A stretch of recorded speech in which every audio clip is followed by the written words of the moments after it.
Here we go on Wednesday morning. Good morning, good morning, good morning. Good afternoon to a few of you, and maybe even good evening. How's everybody doing today? Hope you are doing fantastic. My name is Brad Varnell. This is the Real Infinite Crypto YouTube channel. And today I have no idea what we are going to talk about. We are just kind of flying by the seat of our pants. What are you guys up to today? Anything you guys are excited about? I think Bitcoin is going to probably hold. You know, I've got CoinGecko pulled up here. We've got Bitcoin at about 122,000. A little bit of looking at things that I've been doing leads me to believe that there's a good possibility that Bitcoin might hang out around here and, potentially even go up a little higher, but I don't know. Banish says Monad airdrop is near. No idea. It's not a token that I'm familiar with, and I probably didn't do anything to get any of the airdrop. You know, I never got any Aster tokens either. And man, Aster has been just absolutely killing it. Did anybody here in the YouTube group get in on Aster and get any of the airdrop of this lovely token? What's funny is I didn't even see this token until it was about $1.50. And then, somebody that I have some respect for was talking about this token. And hey, awesome, man. Congratulations. I love to hear that. I'm still got a ways to go before I'm to my goal, but definitely still working and headed in the right direction. So congratulations, Dave, man. That's good news. But anyways, yeah, they were basically saying that it would be crazy to buy Aster at $1.50, and I didn't know enough about it to make an intelligent decision on my own. But after watching it kind of rocket ship up, that was probably, right back in here when it literally went like from here to here. That's probably when they were talking about it being silly to buy it. And they were probably right most of the time. But here we are. It's gone as high as $2.50. So it would have been a nice little swing trade. And even at $1.96, had you bought it at $1.50, would have been a nice little profit. Did any of you guys get any of the airdrops that Aster did? Curious. What do we got to do to get the Monad airdrop? Vanish, never heard of Monad. How do you get a Monad airdrop?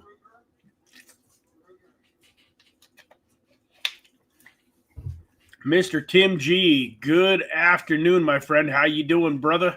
Hope you are doing fantastic. Eric Bernstein says, slowly stacking CRV and CVX, watching GMX. Interesting. So let me see here. CRV, I believe, is the Curve token. Curve DAO here. Yep, I very much remember this token during the last bull market, and actually had a decent little bag of this that I had gotten into quite a bit lower than $15. That's for sure. This was definitely a fun token. And then what is the other one here? CVX. This one I'm not quite sure of. Convex Finance here, if this is the right. Oh my gosh. Cat. Dude. What are you doing, brother? Huh? You're messing stuff up here. Yeah. Yeah, you just made a whole lot of racket, knocked a bunch of stuff all over the place, didn't you? Huh? You're pretty proud of yourself for it probably too, aren't you? Yeah, this is Rambo.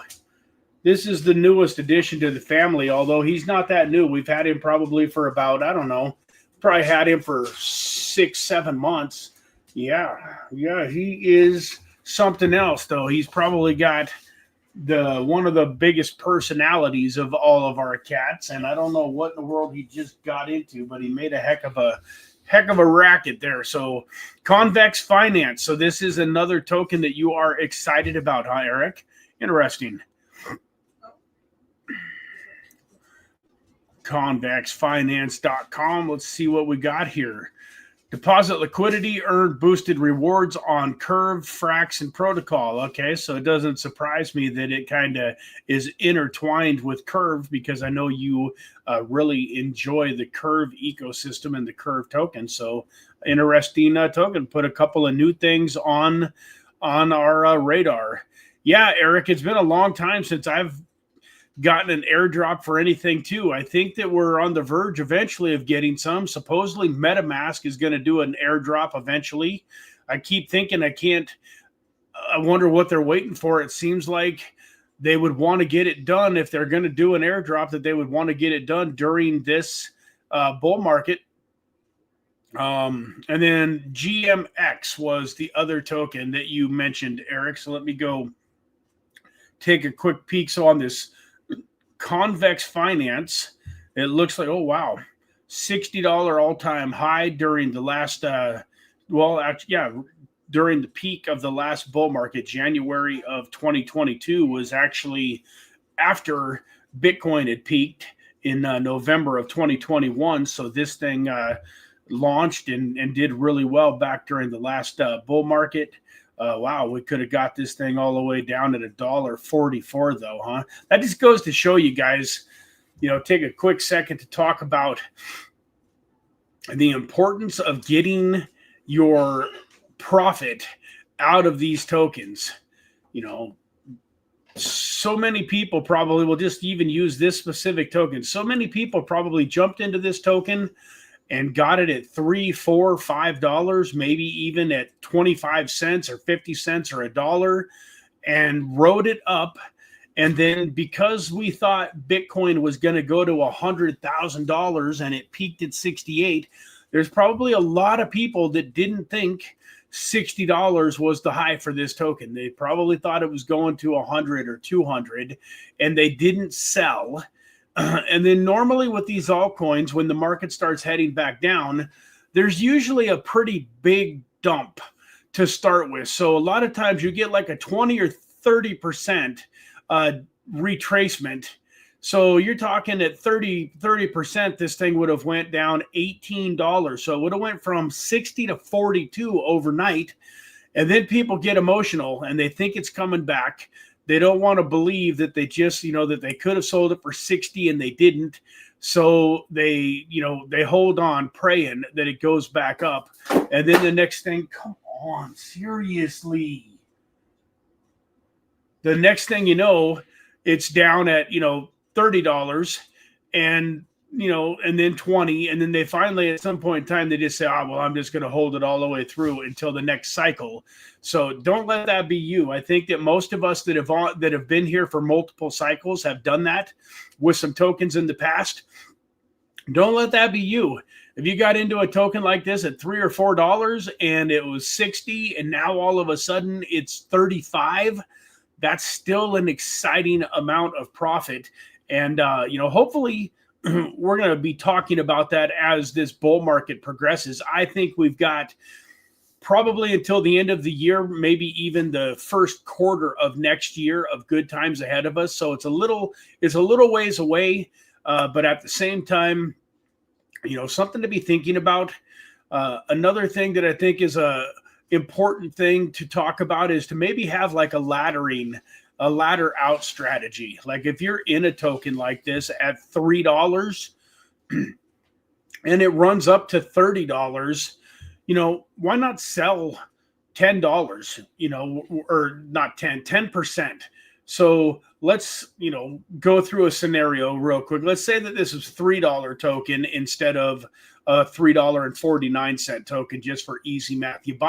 Say you buy 1,000 tokens at $3. You've got $3,000 invested in this token. You've got 1,000 tokens. The thing runs up like you believe it's gonna. It gets all the way to $30, but you are of the opinion that it's going to 150. I still think it's very wise of you to have a ladder out strategy in place. And that might look like 10% of your token at $30. The beautiful thing about that, guys, is it's a pretty easy math to recoup your $3,000 at $30 a token. You only have to sell 100. So you bought 1,000 tokens and originally bought 1,000 tokens originally, and now you can sell 100 of them and have your $3,000 back in your pocket. And guess what? Even if it goes to $150, you're still very, very excited because you've got 900 of them left.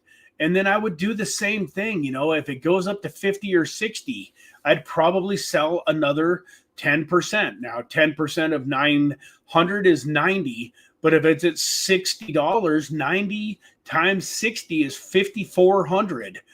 You've now sold 20% of your position, and you have a $5,400 profit no matter what happens. And I think that one of the mistakes that I personally have made is I have a very all or nothing kind of mentality. And that follows me through a lot of areas in life. One of the reasons that I don't drink is I kind of have an all or nothing mentality. I was never the type of person that would just go have, a couple of beers or 2 or 3 drinks. When I chose to drink, I would always get drunk. Even though it wasn't very often, I wasn't a drinker that drank like all the time. But, it might only be, 5-6 times a year. But every time I would get drunk. And normally I was a puker too. I would get puking drunk. And I just didn't have any redeeming qualities in my life. So I kind of envy sometimes people that you just go to a restaurant and have 1 or 2 drinks. My wife is like that. We can go to a restaurant. She can have a good margarita, and she's done. She's happy. I was never that type of person. But anyways, you guys don't care. But, I'm kind of an all or nothing type of person. So normally I'm the guy that would spend the 3,000 on this token. And if I thought it was going to 150, I'm not selling 1 token until it gets darn near 150. And then I don't know if any of you have ever done this, but I've actually had tokens that went from, like $3 to 150. And guess what happens at that point? Is there any of you that can guess what happens? All of a sudden, you become sure that it's going to 200 or 250. So I have round tripped way more tokens than I would like to admit. And, it's definitely been to the detriment of my financial situation. And there's no doubt that had I done a better job of taking profits in 2021, this last 4 years would have looked very, very different. Not only would I have had a lot more money to live off of, but I would have also had a lot more money to invest back into the market over these last 4 years. So having success in crypto, one of the biggest things that you have to do is be man or woman enough to pull the trigger and actually sell the tokens and be okay with the fact that you're probably going to sell it at a lower price than its peak. It's very, very hard to pick the absolute top. It's very, very hard to pick the absolute bottom in crypto. So just be okay with that. And even if you get 75% of the profit instead of 100% on a token, you're going to be much better off selling at 70-80% of the top than you will be if you try to time the top perfect and then you miss it. Because once again, in crypto, back in 2021, when Bitcoin jumped from like 68,000 in November and it dropped all the way down, its big drop was all the way down to about 42,000, if I remember correctly. It had like a 25 or 30% retracement. And the optimisms out there, the optimists like me, the people that thought it was going to 100, thought it was just another retracement. just like, when Bitcoin went from 100 and something down to 78 earlier this year, or yeah, I think it was early this year. That was just like, okay, that was not even a blip on my radar screen because I believed that the bull market wasn't over. It was going to keep heading up. Well, in 2021, it was the same thing. When Bitcoin topped out at 68, what are you whining about? When Bitcoin dropped to from 68 down to 40-ish, 42, I really wasn't that worried yet. I had a good friend of mine that was like, dude, 100% of your net worth is in crypto. And I'm like, yeah, pretty much. He's like, if I was you, I'd start selling. I think we're in for some tougher times. And I didn't listen to him. I thought we were going back up. So when I say I round tripped everything in 2021, I really round tripped it. The only money that I cashed out was money that I was spending to, for my everyday life, paying my bills. So when my portfolio on paper was worth $1.5 million, I was still only selling when I needed money. So, back then I probably was spending anywhere from 10 to 15 grand a month, depending on if we were traveling, if what kind of fun stuff we were doing. This was right back, this was back when the YouTube channel was still kind of in its infancy stages. I spent most of 2021 just traveling. I was already free from my 9 to 5. So in 2021, I went on 4 or 5 different trips. And anyways, I never sold off like 100 or 200,000 or, a substantial amount of crypto all at once and put a big chunk of money in my bank account. I literally just sold crypto when it was time to pay bills and I needed it. And, and so it was crazy, so I had $1.5 million portfolio and I, sell $10,000, $15,000 to pay some bills. And then I wake up a couple of weeks later and it's only, 1.2 million. And, I sell another 5, 10, 15 grand. And then it's, 500,000 pretty quickly. I mean, when it starts to go down, it starts to go down. And, even at 500 grand, I'm thinking, well, that's still not too bad. Life's not too bad. 500,000 is a lot of money, but it just between a combination of spending it because I didn't have any income coming in. I was just living off of my crypto. Between a combination of spending it and it just continued to go down, down, down, down, down, down, down. There got to be a point where, it was pretty rough. And so I want to save you guys from that. They say, I believe that God, calls us to help the people that we used to be. And so you guys I hope that I can help even just one of you cash out near the top or closer to the top than you would have and really experience some financial peace, because one of the most important things in the world, guys, is financial peace. Yes, I want you to have some incredible financial gains and some wealth, and I want you to have a big bank account so that you've got some life, that you can do.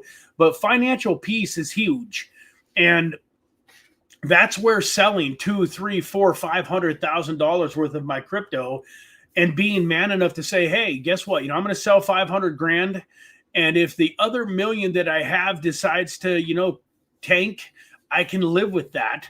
But having 500 grand in a bank account would have given me a lot of security and a lot of financial peace.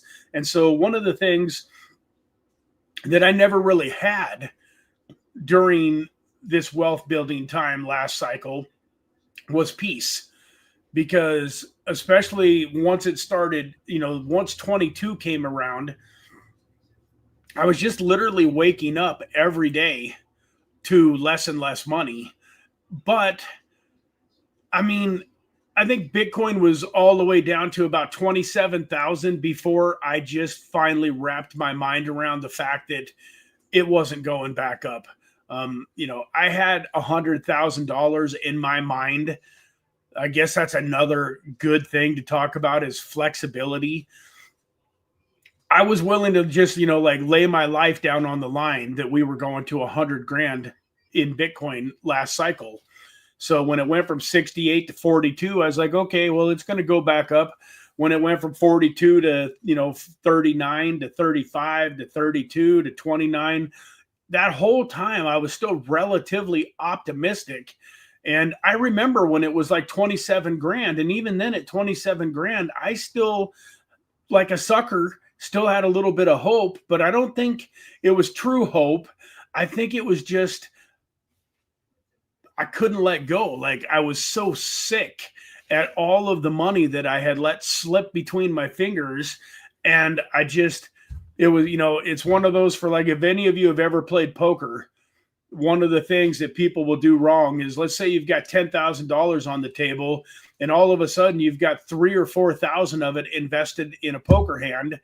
And then something happens, a card comes out on the turn that totally changes everything. Like, so let's say that the flop was 4, 5, 6 with two hearts, the 4, 5 of hearts and the 6 of spades, and you've got a big pair like pocket aces that is normally going to be a good hand to win a big pot. But all of a sudden the turn card is the 7 of hearts. So now it's 4, 5, 6, 7 with the 4, 5, 7 of hearts. Anybody with 2 hearts in their hand has you beat. Anybody that's got a 3 or an 8 has a straight. Anybody that's got, two 4s, 5, 6s, or 7s in their whole cards has 3 of a kind. Anybody that's got a hand like 7, 6 has 2 pair. Like, you literally can't beat anything at this point. But I've done it myself, and I've seen lots of people where they would call it getting married to their hand. And, their opponent will make a big, massive bet. And instead of holding on to the $6,000 that they still have left and realizing what a powerful amount of money that is, and that they can regroup and they can come make a massive comeback with $6,000, in the heat of the moment, they just emotionally attached to that $4,000 and they end up putting the other $6,000 into the pot, drawn dead, what we call drawn dead, where they have zero chance of winning. It happens all the time in crypto too. And it kind of happened to me during the last cycle. You guys have all known that I've talked about it multiple times and I kind of round tripped it, but I don't know if I've gone, quite into this much detail and the pain of it and the emotional side of it, where, even when we were down at, say, $27,000 Bitcoin, I want to say that I still had $150,000, $200,000 worth of crypto. So had I decided at that moment to just sell everything, I would have still had, a couple $100,000 to live off of, survive the rest of the bear market, get invested, at newer lows. But I just didn't want to believe that it was going to keep going down. So when it really went all the way down to that, $15,000, $16,000, $17,000, $18,000 range, man, if I was the type of person that ever had thoughts about harming myself, that would have been a time. That's not me. That's never a solution in my mind to the challenges and the problems that I'm going through. But I know that there's a lot of people out there with Voyager and, Celsius and all of those. There was some people that unfortunately did some crazy stuff during that time because they couldn't handle the loss. And so anyways, I really did have no idea what I was going to talk about today, and it kind of went into that slant, and it's probably not a bad thing, because all of you that have never experienced the euphoria of an incredible bull market, you're going to have this time over the next few months where you need to make decisions. And I hope that by hearing some of the pitfalls in my life, that maybe you'll think back to this and remember, yeah, man, I'm in this token at $3. It's $30, $40. I think it's going to continue to crush it. But that little, Brad's voice will be in the back of your head telling you, just sell 10%, just sell 20%. And that as you start to take some profits off the table and build up this big bank account, that you'll be glad that you did. Let me see here.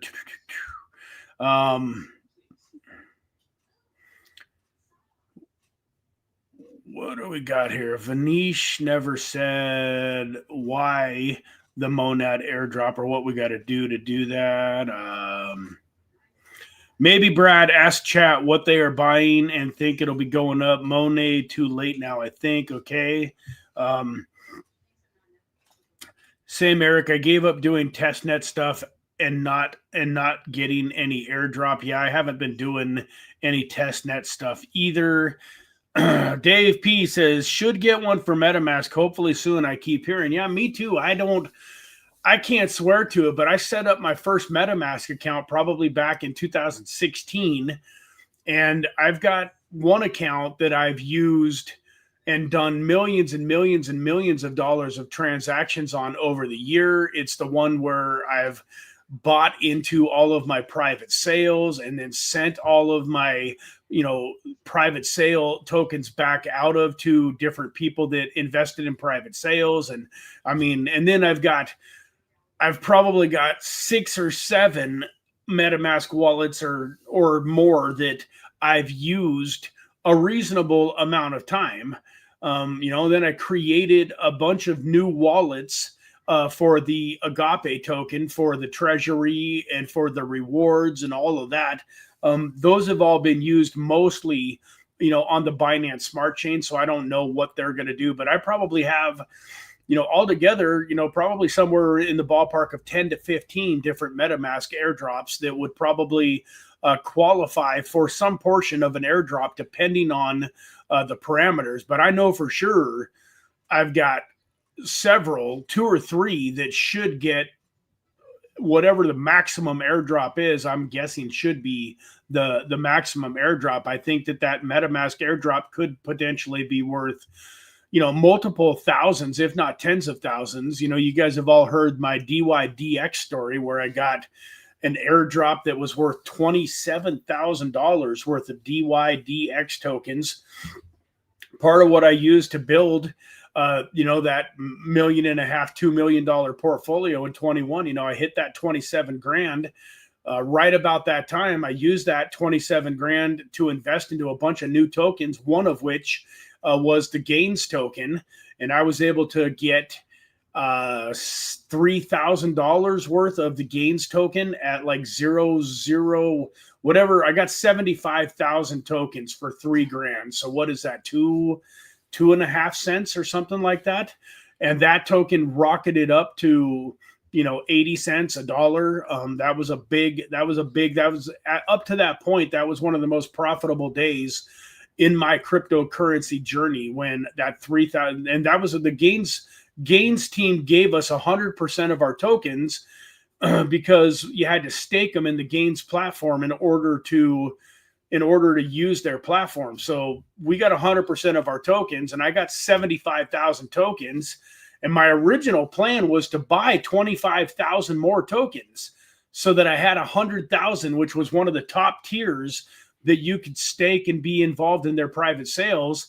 And the tokens went up so fast, so furious when it launched, that there was no way I was buying 25,000 more of them at 80 cents. And I was like, well, since I'm not going to have, 100,000, how many do I want? And they had a tier at 30,000. So I originally sold off 45,000 tokens, which was worth, at 80 cents, that was like 32 grand. And that was still a really massive payday. But then after a little while, I decided, that 10,000 was enough. So I ended up selling another, 20,000 at, 80, 90 cents for another 16 to 19 or 18 grand, something like that. All in all, I think I made around 50 grand in pretty much 1 or 2 days when that launched. So between the $27,000 DYDX airdrop and then parlaying 3 grand into another 50 grand or so, and then on top of that, I still had the 10,000 tokens so that I could invest in a bunch of Gains pad deals. And this is way back early in the cycle. This was back in like March or April of 2021. So then I got involved in some massive private sales over the course of the next 6 months, made a ton of money in private sales. And a lot of that came from, this DYDX airdrop gave me a nice little influx of capital to use for some of these other things. Let me see here. Black Cat is the boss. Yeah, laugh out loud, Rambo, with that grand entrance. Yeah, he is kind of the boss. He's the only male cat that we have that still has all of his reproductive organs intact. So he's got a little bit more personality than the rest. We're getting ready to have him neutered, but he's not yet. Let me see here. ZDA says there's a Conflux token too. So that could be something that we might want to take a peek at. And then let me see here. What do we got going on? Burns Vanish says, I was using Monad testnet for the past 300 days. Monad is a layer 1 blockchain. Okay. Well, good luck, man. I hope, I wish good things for you, Vanish. I hope that that's something that that takes off and you actually end up getting a nice airdrop. Hey, Mr. Greg, how you doing, brother? Hope you are doing amazing. Hope your wife is doing incredible. Everybody's happy and healthy. Good to see you, my friend. So, yeah, I don't know. Like I said, it's 9:37. I feel like it's been a little bit of a quick live stream, but I don't really have a whole lot to talk about on the investment side. This challenge, I don't know about it. I'm really having second thoughts on it because there's a lot of right now stuff going on in my life. The Texit coin miners are just absolutely going bonkers. That has been incredible. It's probably, in my opinion, it's not the most profitable token that I've invested in yet. But I think that by the end of the year, Texit coin is going to have been the biggest moneymaker that I've ever had in my cryptocurrency career. So I'm still very, very focused on that. Not to mention, once other people come in and buy the miners, I'm helping them. So I'm helping a lot of people make a lot of money with the Texit coin. So it's not just me. So it's taking up more and more of my time, in a sense, in a good way. But I'm not only helping me, I'm helping others with the Texit coin miners and helping them to refer it to people that they care about. So that's been pretty hard. And the other thing is, I just don't know. I guess like I was telling you guys last week, that I just kind of been not enjoying this as much. Well, I think part of the reason for that is I was maybe thinking about the pressure that I put on myself for this 5-year journey. And I think that one of the reasons that I was having a little bit of frustration and telling you guys that I wasn't enjoying the YouTube channel the way that I was because it was kind of overwhelming thinking about how am I going to build this 8-figure portfolio between now and 2030. And it takes a lot of effort because you got to be researching tokens nonstop.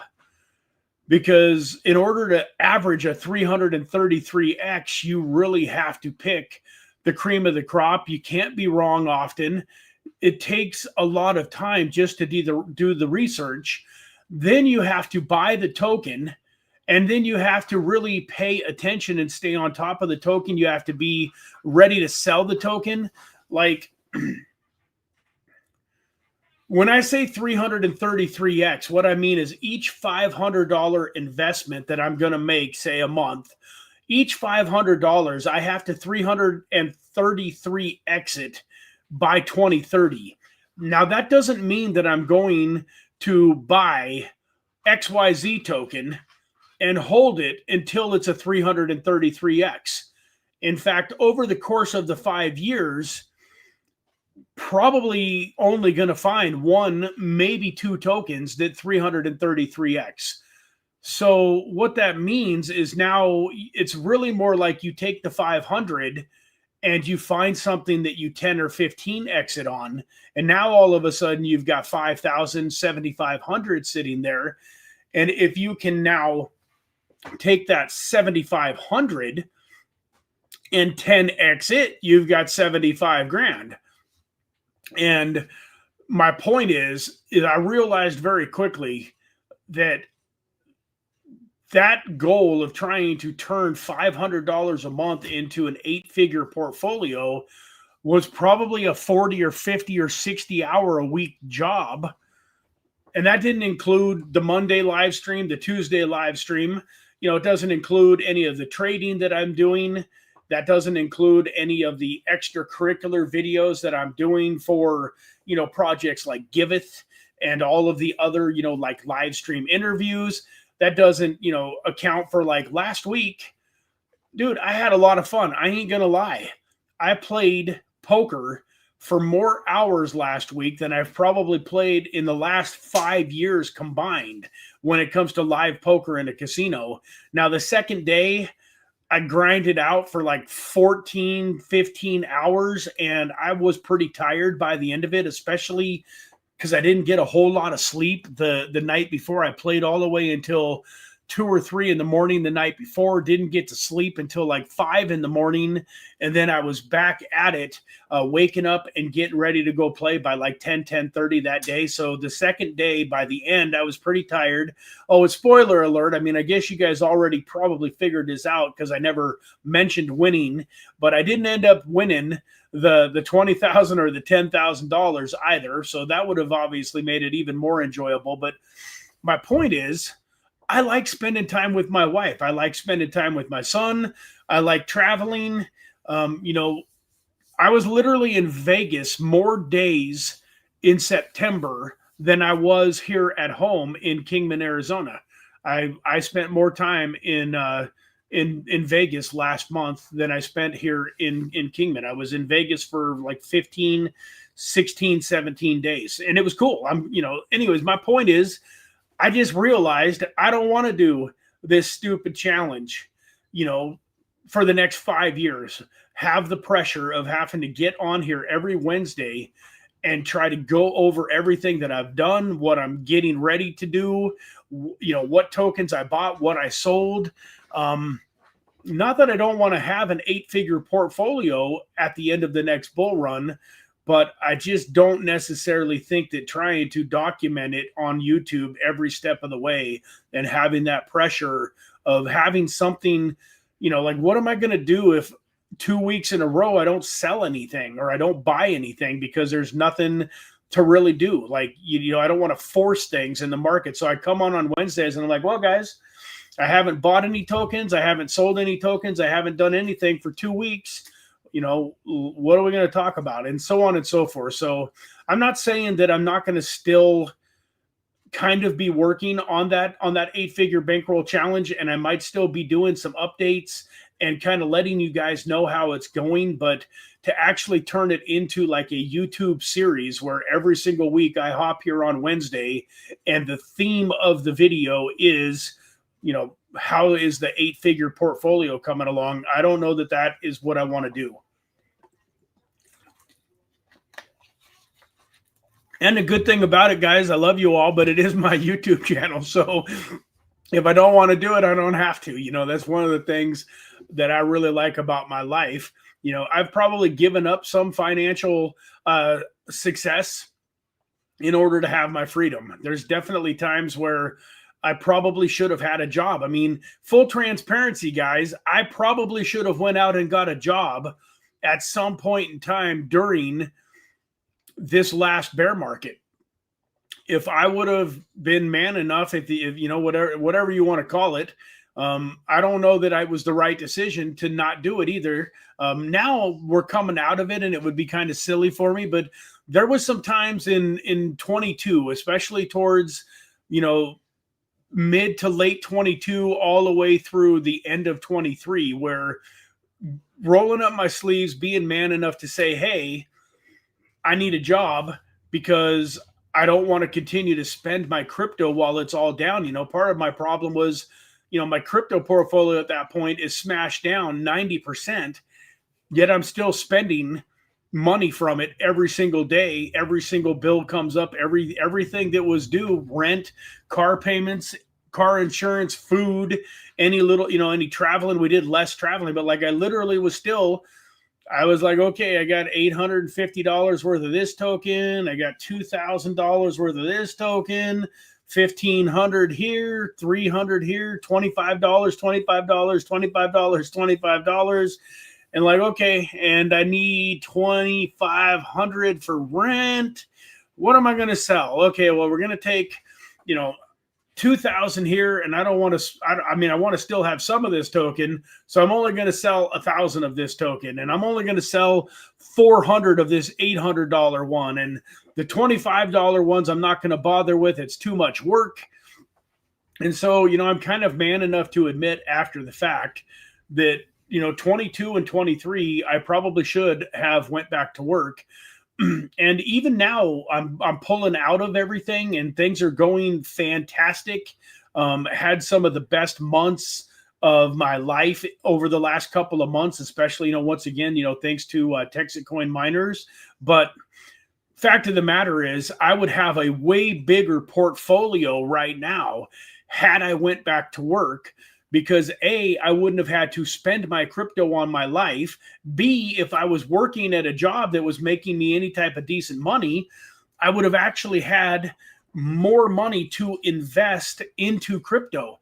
There's been a lot of times where I told you guys, hey, this is an incredible project, and I didn't really have any funds to invest because I was living off of my crypto. So there was times where I would sell another crypto to buy one of the new ones that we were talking about. But in general, I didn't have a bunch of cash flow coming in where I could just buy. I was always having to say, hey, is this new token going to be better than this old token? And, making these decisions that, I wouldn't wish upon anybody, because I've said it a million times and I'll say it one more time. Anytime you sell one crypto to buy another crypto, it puts you in a position where you need two things to happen. Not only do you need the new crypto that you bought to go higher, but you need it to go higher than the crypto that you sold. Because let's face it, if you sold the first crypto and it did a 10x after you sold it, and you bought a crypto with that money and it only did a 7x, you're not that excited. You're excited about the 7x, but in the back of your mind, you're like, all I had to do was hold the first crypto that I had. It did a 10x. And what if you sell one that does, a 7x? You sold you bought a new one that does a 7x, but the one that you sold does a 30 or 40 or 50x. So when you got new money to invest, you never have those moments where you're sick to your stomach, even though you've got a token that did relatively well, but it just did poorly compared to the token that you sold in order to buy this token. So that's not to say that there's not times where you need to go ahead and jump ship and get out of a token.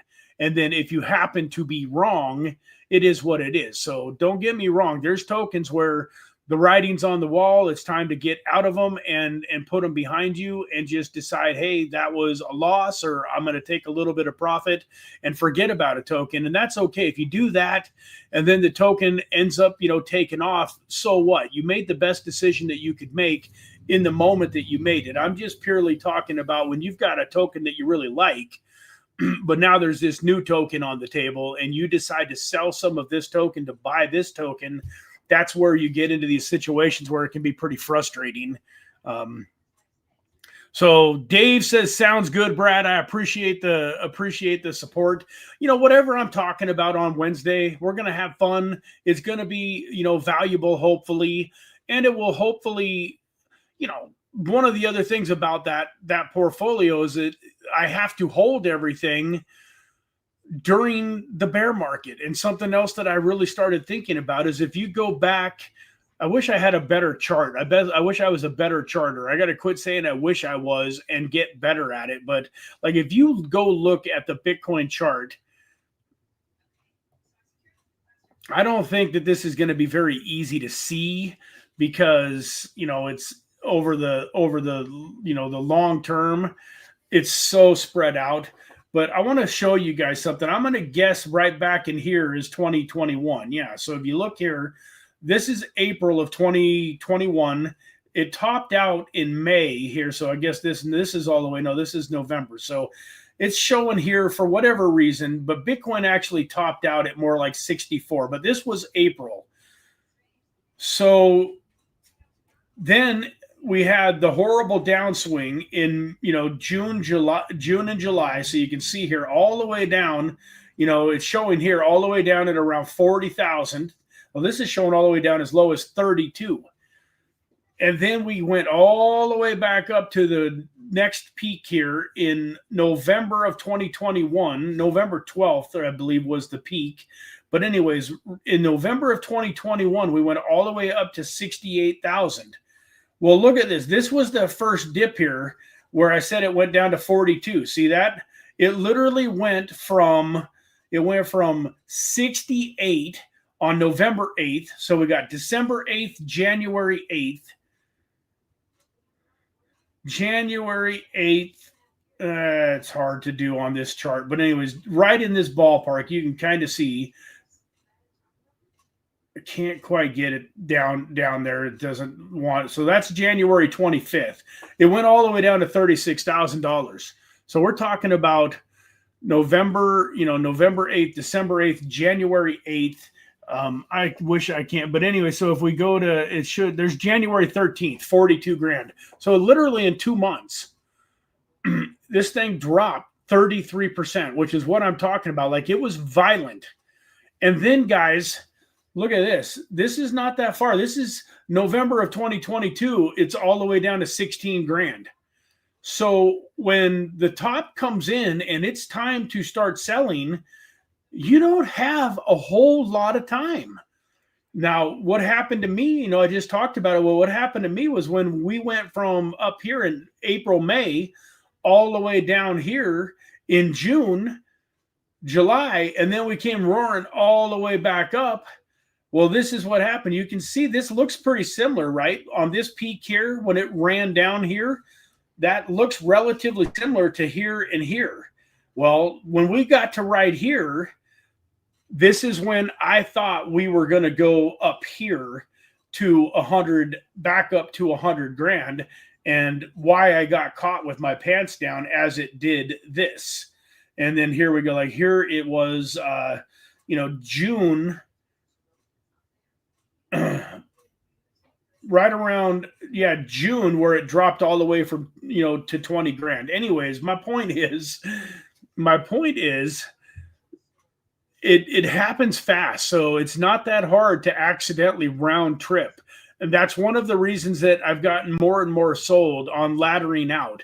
Because if I would have laddered out, say, Bitcoin, we're talking here was 10,000 back in February of 2020. Even if you go all the way to, October, it was only 11,000. In November here, this is pretty close to Thanksgiving. It's at 18,000. And then it rocketed, from November all the way up here. And you have altcoins like, Polygon that went from 3 cents to $3. And my point is, if you'd have bought Polygon at 3 cents, and then you would have sold some at 30 cents, and then you would have sold some at, 60, 70, 80, 90 cents, and so on and forth. Yeah, when it got all the way up to $3, you wouldn't have had, you'd have only had 70% left, but you would have made a lot more money had you done that than the people that held it all the way to $3, but thought it was going to $10 or $15 and then held it all the way back down. Because you can go look. I mean, these charts are crazy, the way that this stuff works. You guys have probably already seen this before, but look at this. Let's get down here to Polygon. This is, I don't want this one. I want the real one that goes all the way back. Let me see if I can just pull it up by typing this in. The old Polygon, man, you can't even see it anymore. I mean, Polkadot, I think, be a good example too, though. But watch Polkadot here. If we go out to the max chart, so I'm going to just about guarantee you see these two peaks here. This peak here over on the left, that when I go over there, that's going to be April or May of 2021. Then when it has this massive decline down here, I guess you guys can't see my finger, but when it has that big V-shaped decline, that is going to be around July of 2021. And then when it has that massive peak back up to the upside, that is going to be November of 2021. I guarantee it. Watch. Boom. There it is. May 2021. July 2021. November 2021. Look at Polkadot. Polkadot was up here at $54. And then this first little spot where we saw Bitcoin was all the way down to 42, January 25th. Look at that. Went from $54 to $18.54 in 2 months. So for people that had it at $54 and then they didn't sell, then it went down to 50 and 48, and they thought, well, it's going to make a comeback, so I'm not going to sell it. Then it was down at 42 and so on and so forth. And then all of it, at some point in time, they just got sick and they didn't sell it. And now all of a sudden, here it is, $18, and you're still hopeful. It's still January of 2022. You're still hoping that maybe it's going to make a comeback. And then boom, here we are, May of 2022, and it's $9 token. That happened over and over and over in the market. And this is one of the reasons why I believe we're going to make a ton of money on the way down. But my point is, I don't want to hold tokens all the way through. What I really want to do, the other mistake that I made, guys, is look at this. Like right here, when this thing was an $18 token, it would have been somewhat easy to think, look at this thing. It's gone from 54 to 18. It's probably pretty close to bottoming out. So what do? You think it's bottoming out. So what do? You buy some at $18. This is in February of 2022. February of 2022. Now it's May, or not May. It's October of 2025. It's been over 3 years. And like, once again, like even here, you're like, oh, wow, well, certainly it's at $9 or $10. It's bottomed out. It's gone down 80% from 54 to $10 is 80%. Certainly got to be a good spot to buy now, right? And then here we are, it just keeps going down, $4.67. And back here somewhere, right in here, it's all the way down to $3.40. So my point is, not only am I going to short the heck out of the market, but I'm going to be shorting it in all of 26 and all of 27. And then I'm going to start building dollar cost averaging back into my bags, because I don't think that it was a wise decision to start dollar cost averaging into these altcoins way back here in 2022, February, March, April, May of 2022. If you bought in at $20 Polkadot, you're still down 75%.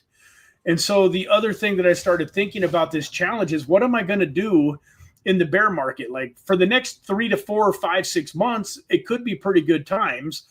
But if I decide to sell out towards the peak, because if I take my $500 a month, and let's just say that I do a 10, 20x on it over the next few months, why in the world would I want to take my 500, turn it into 10 grand, and then ride it all the way down during the bear market? I mean, one of the ways to be successful and to turn that 500 from into 10 grand and then that 10 grand into 100 grand or even $1 million is by waiting. So say that this is 26. At some point in 26, we've hit the peak and we're headed down here. Well, that means if this is 26, so February of 22, where's February of 23 here? April, February. This is February of 23 right here. This is a whole year later. And look at this. Polkadot is down at $6.47. So that means we're talking about February of 27. And then if we find February of 28, February of 24. So now 23, excuse me, February of 23.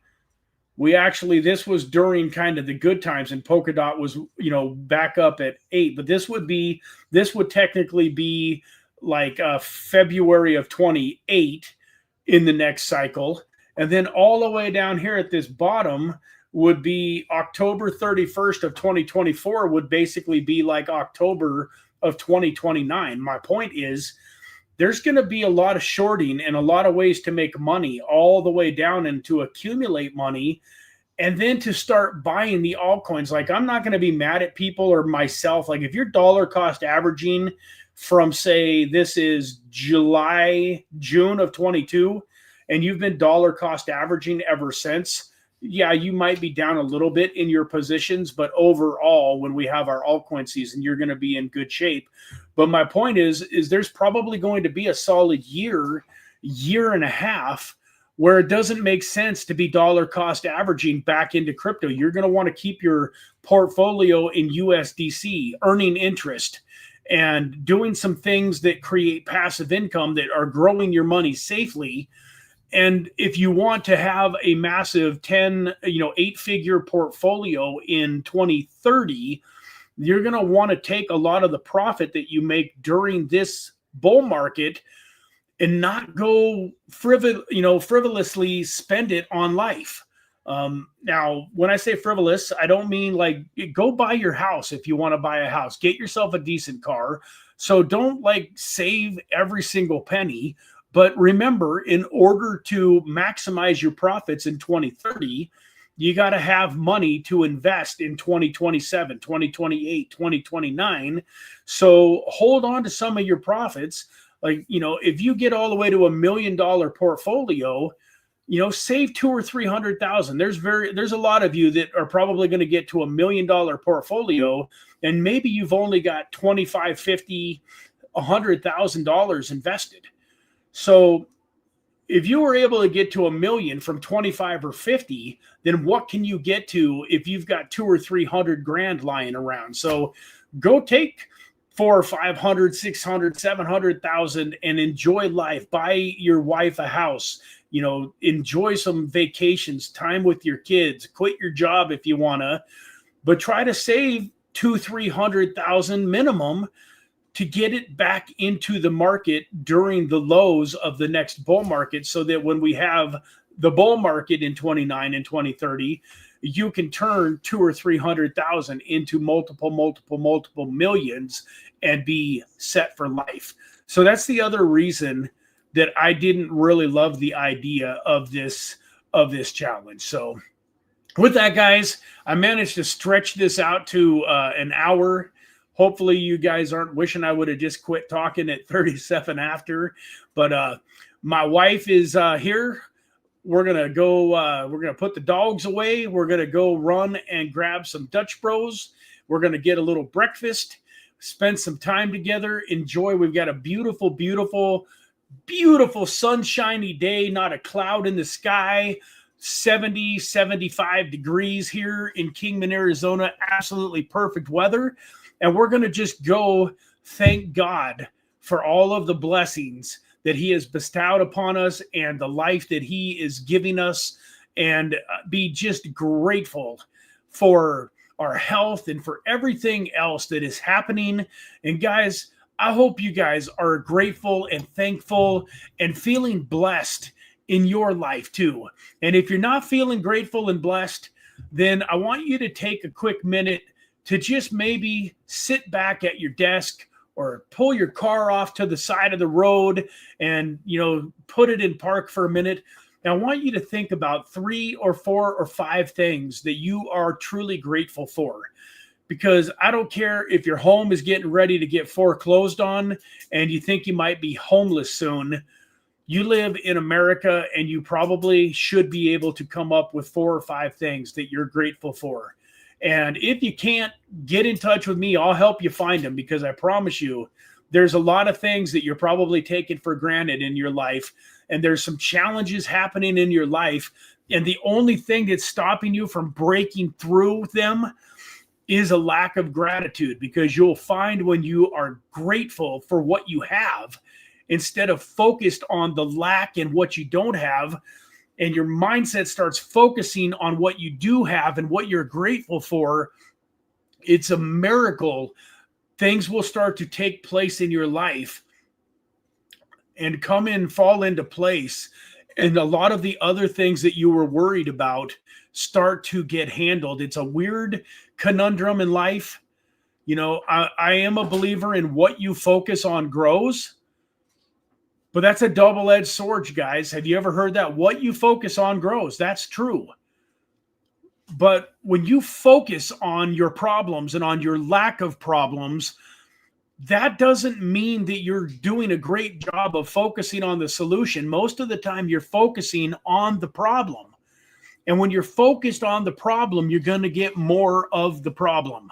So you have to focus on the solution. And part of the solution is being grateful for what you do have, for realizing, you know what? Like a lot of you guys, let's say that you're 35 or 40 and you bought, let's say you're 35 and you bought your first house when you were 30. Well, guess what that means? From 18 to 30, you didn't own a home. And maybe your parents didn't own a home. Maybe you grew up in a household where your parents rented. So there's some of you out there that are 35 years old that didn't live in a home that was owned until you were 30. Guess what? If you lose your home that you bought at 30, you're 35, you lose your home, it ain't the end of the world, guys. Literally, seriously, think about it. You had $1 million, now you don't. So what? Like in my life, I grew up the first 20, 25 years of my adult life. I was living paycheck to paycheck pretty much the whole time. I had financial struggles for most of it. So, you know, when I started getting back to when I started worrying about my crypto portfolio, when I started worrying about round tripping it, when I started worried about it was disappearing, I was worrying about something that didn't matter. Like I lived a pretty good life, even though I can say up into my 40s, I never had any real money in my life. But man, I still had a blessed life. I had a full life. I had an amazing lady in my life. I had, amazing children in my life. I had some of the best parents that a guy could ever ask for. I had still gotten to take tons of trips. I mean, I moved to Las Vegas in 2007. I was only 33 years old. I didn't start making any real money in crypto until I was more like 47. So we're talking, almost, it was like 18 years or something like that, 20 years in Vegas before I, had any real money. But here I was living in the greatest, one of the funnest cities in the whole world, best restaurants. And my point is, guys, I'm going to shut up. I talked to you about this for too long. I think it was a good point and a great way to end the show. But quit worrying about what you don't have. Quit worrying about the money that you don't have, the bills that you don't have paid, the health that you don't have yet, the weight that you haven't lost yet. Quit worrying about all that stuff and be grateful for the things that you do have in your life. I mean, seriously, there's people out there that have one of their legs amputated, and they're more grateful that they just still have one leg left than some of us are unhappy because we've got some aches and pains in one of our legs, and we complain and we grumble more about this ache and pain in our leg than a guy that's had his leg, amputated. It's kind of crazy sometimes what we as humans decide to feel sorry for ourselves about. Quit feeling sorry for yourself and focus on the good things in your life. And I promise you, test me on this. I promise you, your life will get better. It will. You cannot stay focused and in gratitude on the things that you're thankful for in your life and not have a better life. It's impossible. Go try. With that, folks, I love you. I know I've been threatening to do this Cardsmiths card crack breaking of the case of cards that I have. I've been threatening to do that for 3 weeks now. I gotta get that done. I don't know when. I probably should just be committing to an exact date and time right this second, but I don't know for sure when that's going to be.